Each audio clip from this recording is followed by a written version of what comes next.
Hello there, friends, and welcome back to more Kirby in the Forgotten Land.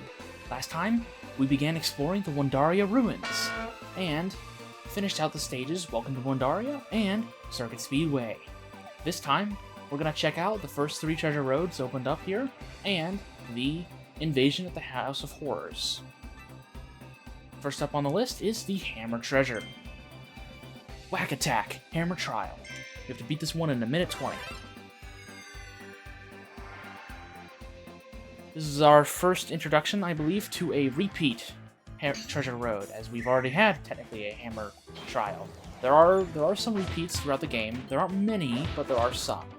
I'm glad that Hammer is one of the repeats, because I like Hammer, and I'm okay having multiple treasure roads of it. This one's fairly simple. This one's more focused on taking down enemies with the Hammer ability, instead of navigating around enemies and hitting stumps with the hammer. It's focused on the aggressive side of the hammer rather than its primary gimmick. I'm glad the devs saw the diversity that Hammer provides as a copy ability, so they gave it multiple treasure roads. I agree with that notion. Now we get Wild Bonkers. We're going to charge up for our fire ability here. Just whack them down. Do a lot of damage. We can't lose our copy ability within treasure roads, so we're fine just to kind of take hits if we miss. There was a long hitbox for that wind-up, but there we go. And Rare Stone down, and I think, yeah, I had a lot of spare time with that one. No need to repeat that one.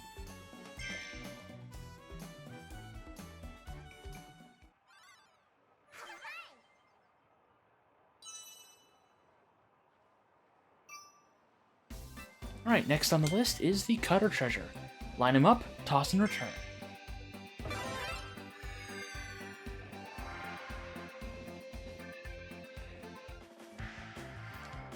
Once again, another repeat treasure road, but I'm okay with it. So we have to hit through these little crevices here and hit these little buttons. We have to charge up the cutter in order to hit all of the buttons at once. This treasure road, unlike the second hammer, is more showing off Cutter's gimmick rather than its attacking capabilities. So we have to turn this right, hit all the buttons in the right succession, and move on. Something I haven't shown yet is that if you are in melee range with the Cutter ability, you're able to do it in melee attack, leading into the final Cutter ability. We're just going to X this Sir Kibble right here, and then we're going to let it go right next to him. We didn't get to hit him, unfortunately, but it worked out regardless. By solving the puzzles, we're able to get to our Rare Stone. I have no idea if I met the target time. I did! Nice.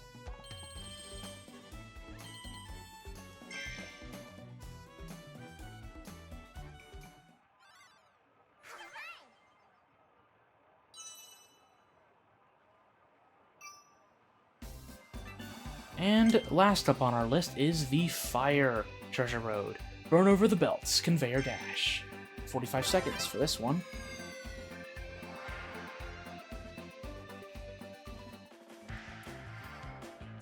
Alright, so the primary way of finishing out this stage is by jumping forward and dashing with the fire ability. Once again, this is showing off a property and gimmick of the fire ability, similar to the first time we saw the Fire Treasure Road, which showed off the cannon lighting the fuse gimmick that the fire ability had. This is showing how fire can traverse obstacles and enemies utilizing their fire dash. Which, once again, I really like that the developers are showing off this to players just in case they weren't keen on using fire and didn't think it had this useful property. Very good on that. 39 seconds, we had a beat in 45. Nice. No redos today.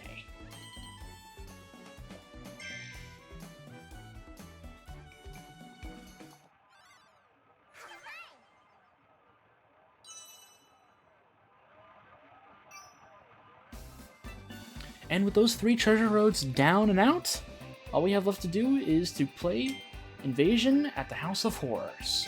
10 Waddle Dees to save, and I'm really looking forward to this stage. Aesthetically, this is another one of my favorites, which is a very common thing whenever I'm talking about this world.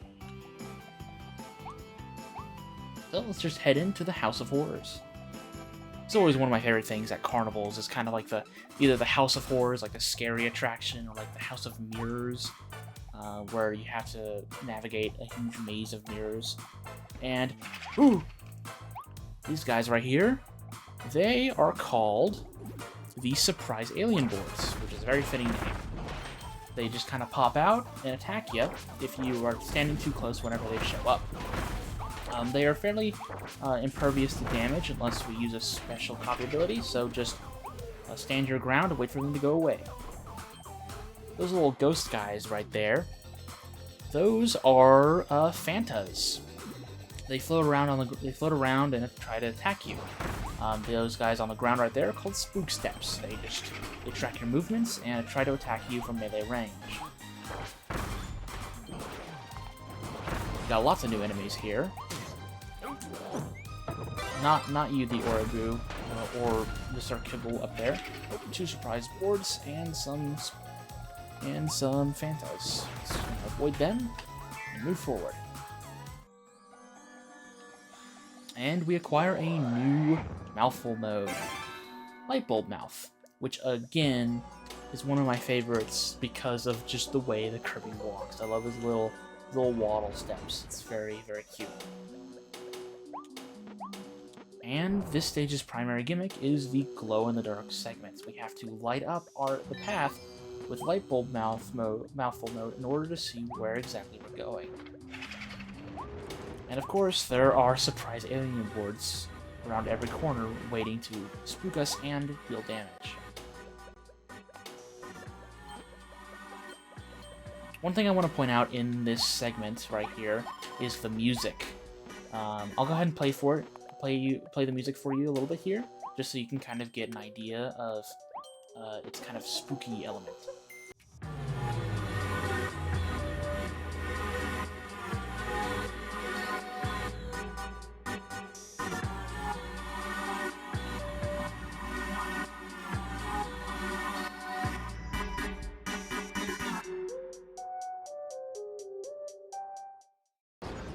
I highly suggest you check out the Kirby and the Forgotten Land official soundtrack. It's really, really nice, and I try my best in each and every one of these episodes to really show off pieces of music from this game that I really, really like. But I highly suggest you go and check it out on your own time. It's one of my favorites, for sure. These floating Gordos right over here, these are Ghost Gordos. They react to your light. If you're in close proximity to them and you're currently glowing, they will come rushing towards you. Turn off your light and they won't attack you, like so. But turn on your light and they see you. So if they get too close, just make sure to turn off your light and you'll be fine.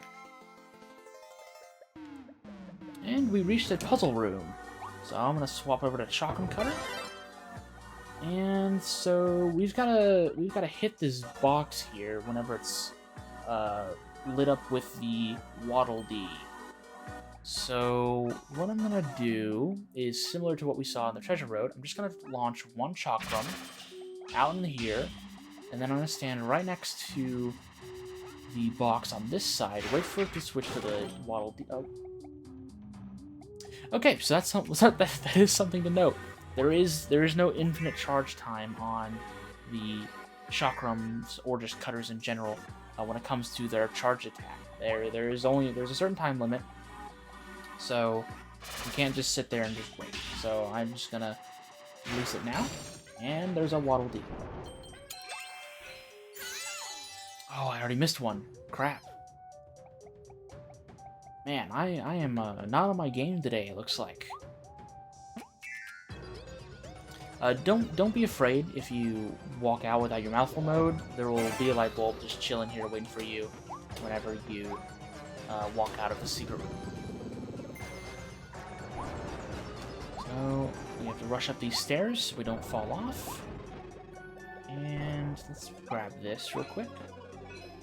So that was a ghost hidden snack. We have to eat 3 of those. And there's a little hidden area right here off to the side with 2 ghost Gordos. Guarding a hidden Waddle Dee. We're just going to kind of walk past them without illuminating ourselves. We don't have to worry about them attacking us. Just making sure if there's anything else hidden here. I don't think so. And we're free to move on.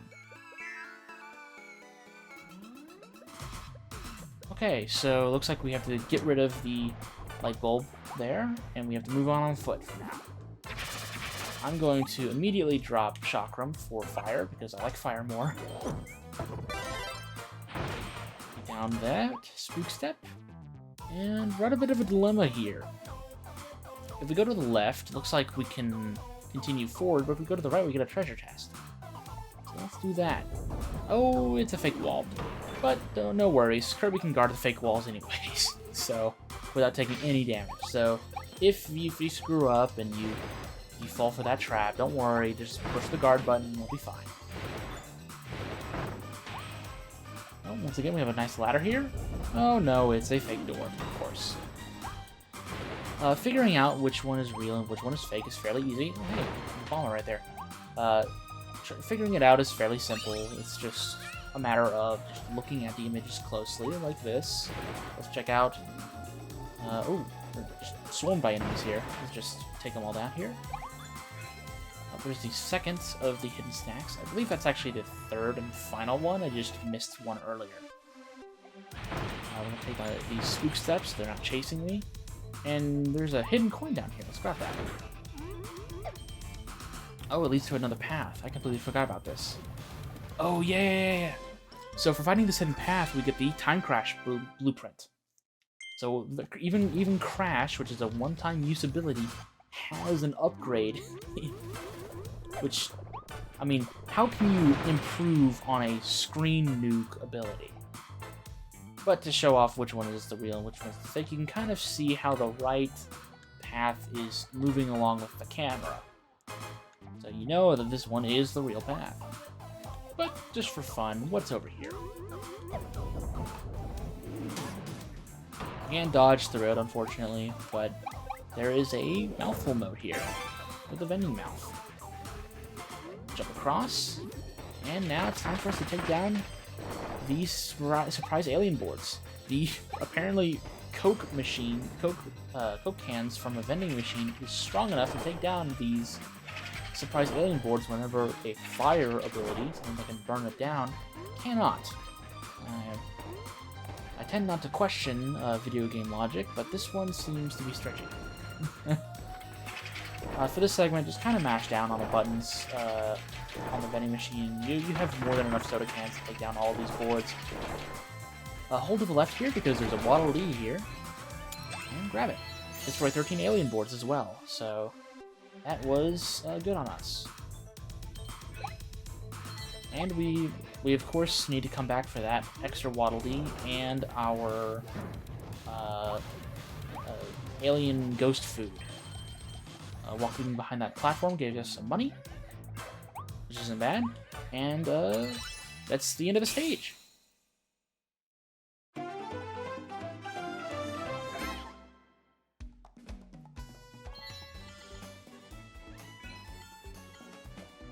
Okay, so one of the hidden missions that we hadn't seen until the end of the stage was clear without touching any ghost Gordos, which we did. So we need to come back for the first hidden Waddle Dee and the 3 hidden ghost snacks. The first of the capsules was Sir Kibble, no description.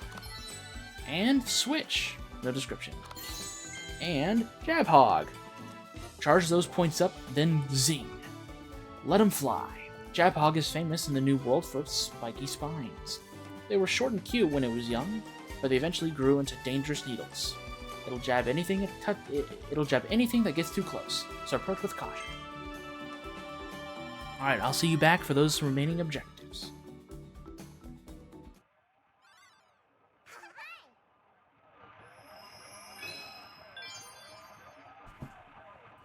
Okay, so the first hidden snack is right at the very beginning of the stage, right behind this wall right here.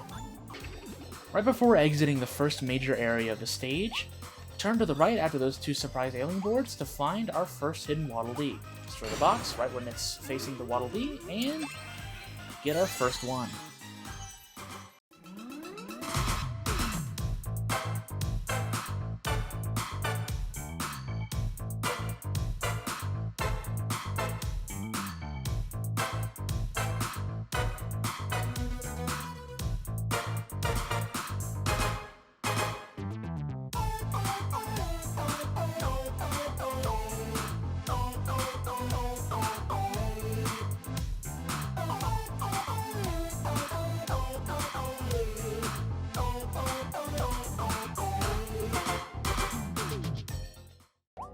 Alright, the second hidden ghost item is right here, right at the very end of the light bulb segment of the stage.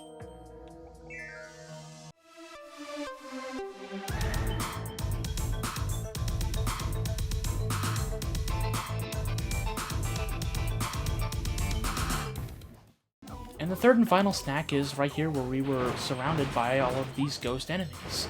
Right behind this little stand right here is the third and final snack. I'll see you at the capsule menu. Alright, so we got Poppy Bros Jr. No description. Gabon, no description. So with that done, I think one last thing to do in this episode is we're going to head back to Waddle Dee Town. And we're going to check out those upgradable copy abilities. Thanks for waiting. The sword ability can now be evolved into Gigan's Sword. The Crash ability can now be evolved into Time Crash. And the Hammer ability can now be evolved into Toy Hammer.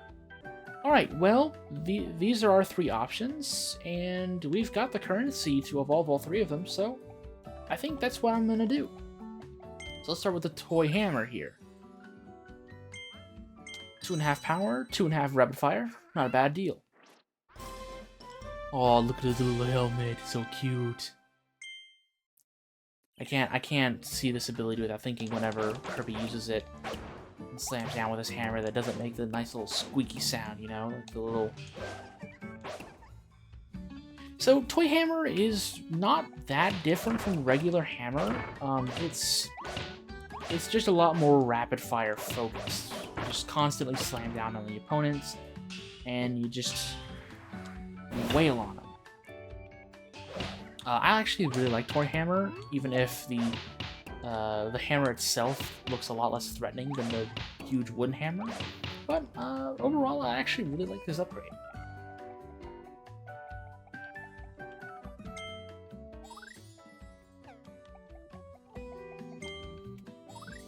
Next up on the list is Time Crash. It requires 3 rare stones to evolve, and it has 5 power, versus the 4 power of the regular Crash ability.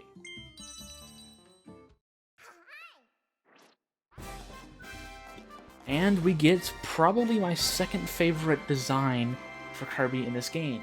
I'm a big sucker for top hats, and this right here is a top hat. It's got a nice little glowing hourglass inside of the top hat with a clock or a dial meter right at the very tip of it. Time Crash is very different than regular Crash in that it isn't exactly a screen nuke. While it does have a screen-focused ability, as you'll see, it completely freezes the area around you. However, it doesn't naturally do damage like a regular copy ability. Instead, you have to constantly be hitting enemies in order for the Time Crash ability to continue working. It's very interesting. We'll see that being utilized later, especially in its own Treasure Road. But trust me, I really like Time Crash and its effects, and I'm excited to show you when that comes along. But last and especially not least is the Gigan Sword Blueprint, which is a lot more focused on power instead of speed. And Kirby is also given a huge sword and a set of armor. Unfortunately, the armor doesn't really do much to increase Kirby's defense, but Kirby's damage radius and damage potency is now increased by a lot. we can clobber foes from a greater distance and deal even more damage. And that's not all. Kirby now has a frontal guard, allowing him to become basically a huge defensive tank, even if his defenses aren't naturally increased with all that armor. The downside is that Kirby loses out on any form of dodge mechanic, meaning that you cannot dodge attack with this ability. You're stuck with just regular guarding. I think that's a fair trade-off for having an insanely powerful dodge. An insanely powerful guard. But if you like dodging attacks and punishing enemies, this copy ability might not be for you. But that's a lot upgraded and a lot seen. We got through 1 stage, 3 treasure roads, and 3 upgradable copy abilities. So next time on Kirby in the Forgotten Land, we're going to continue through the Wandaria ruins, and we're probably going to test out our 3 new toys and see how well they do on the actual battlefield. So with that, I'll see you soon.